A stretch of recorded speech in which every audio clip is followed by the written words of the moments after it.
जशपुर जिला में ये दिन जंगल के बेतहाशा कटाई और जंगल में आगी लगे ले पेड़ मन के संख्या दिनों दिन कम होत जावत है, जेकर विपरीत असर जिला में बढ़त तापमान ऊपर पड़त है। आप मन ल बता दन के जिला में अप्रैल के महीना में भीषण गर्मी पड़त है, जेकर कारण स्थानीय लोगन जंगल बचाए में एकजुट हो गए। दरअसल पहली घना जंगल के वजह ले तापमान भी कम रहत रहिस, लेकिन जंगल में आगी लगे के बढ़त घटना और जंगल के बेतहाशा कटाई के कारण पेड़ के संख्या में तेजी ले गिरावट हुई और उन्हें पेड़ मन के कमी के सीधा असर जिला के पर्यावरण में पड़े है।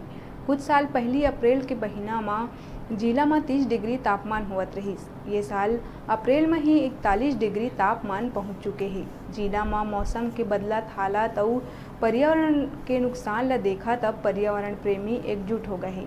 पर्यावरण प्रेमी के ये दल जिला भर में काम करत है। जिला में कुनकुरी जशपुर बगीचा इलाका में ये टीम के लोगन जंगल में घूम घूम के जंगल में लगे आगी बुझाए के काम करत है।